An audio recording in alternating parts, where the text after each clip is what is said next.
de la capilla del Bautisterio fue hábilmente tallada por el zapatoca Agustín Rueda Suárez, quien no solamente talló la puerta, sino que se la regaló a esta parroquia.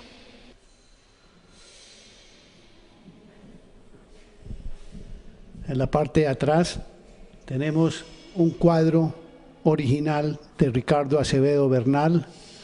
Este cuadro también tiene su historia, no solamente por su belleza y por su antigüedad, sino porque el cuadro fue sustraído de esta parroquia, fue robado de esta parroquia. El cuadro fue cortado, removido y fue reemplazado por una copia que ya tenían lista para hacer el reemplazo.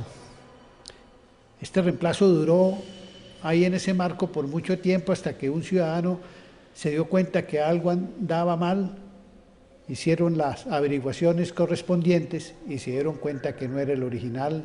Obviamente se hicieron las denuncias y después de un tiempo el cuadro fue recuperado aparentemente en Medellín cuando trataba de ser vendido.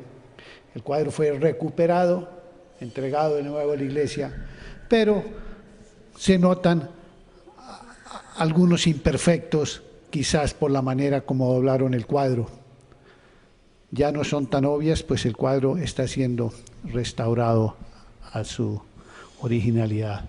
Esta pila bautismal que estaba en la casa cural fue traída hace poco aquí a la capilla del Bautisterio. Podemos notar aquí la fecha 1743, o sea, la fecha de la fundación de Zapatoca, y otra fecha que es la del año de 1925.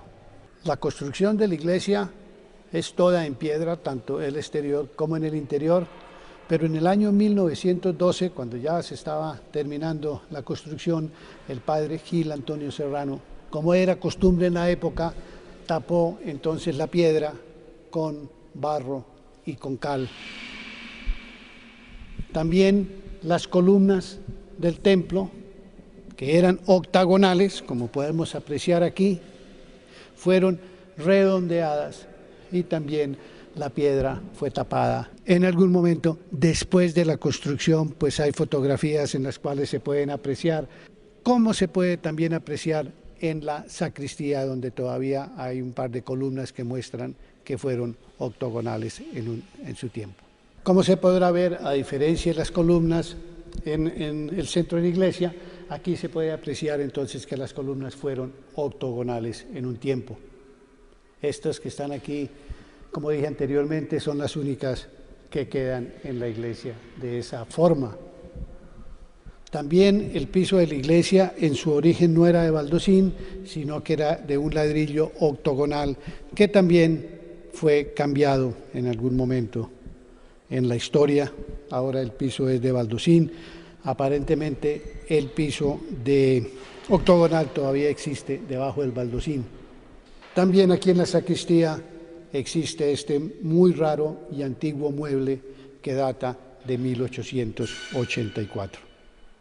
Existen también aquí en la sacristía estos inmensos closets o armarios incrustados en la pared, hoy usados para guardar santos, para guardar palios y otros implementos religiosos. En el año de 1910, bajo el presbítero Antonio Vicente Arenas, se inició la construcción del altar mayor, que fue construido en una hermosa piedra labrada. Este altar, que fue construido de base y cuerpo de piedra, y que la mesa tuvo un valor de 300 pesos oro con donación expresa del señor Salomón Acevedo. El presbítero doctor Arenas, deseando que el tabernáculo de este altar correspondiera a la grandiosidad del templo y a la gran devoción de los fieles al Santísimo Sacramento, consultó a los peritos en el arte religioso y oído el parecer del ilustrísimo señor Bernardo Herrera Restrepo, arzobispo de Bogotá, que había conseguido el que ostentaba la Basílica Primada, no dudó en suplicar al mismo señor arzobispo que encargara a Francia uno semejante al de la Catedral Metropolitana de Bogotá, sin reparar en su gran valor. Se hizo la colecta necesaria, encabezada por don Telmo J. Díaz, y se recaudó la cantidad de 4.100 pesos con 51 centavos, pesos, oro, que fue el valor total del artístico tabernáculo. Por fin, y después de 29 años de construcción, el 14 de enero de 1917 se efectuó la consagración del templo. La ceremonia principió a las 6 de la mañana y concluyó a las 11:30 de la misma mañana con la Santa Misa celebrada de pontifical con el prelado. El sermón de dedicación fue predicado por el benemérito sacerdote Dr. Francisco Becerra, quien fue el iniciador de la obra del templo. Las veneradas reliquias de los santos mártires Fausto, Celso y Coronado, colocadas en preciosa urna, fueron conducidas de la capilla de Jesús, donde se habían depositado piadosamente, hacia el templo parroquial en solemne procesión encabezada por el señor obispo. Esta urna era llevada en hombros de los venerables sacerdotes Jacobo Gómez, Luis Francisco Díaz, Justo García y Guillermo Díaz, y 6 niños, entre ellos el padre Isaías Ardila, autor del libro Zapatoca. Estos niños portaban cintas que pendían de la urna de las reliquias. El señor obispo, en el momento señalado en la ceremonia, depositó estas reliquias en un pequeño sepulcro tallado en el centro del altar. Al siguiente día se ofreció en el templo consagrado solemne funeral por las almas de los obreros y los benefactores del templo ya fallecidos. No podemos cerrar esta reseña sin antes hacer mención de la también hermosa e histórica capilla dedicada a Jesús Nazareno. Esta capilla, que fue bendita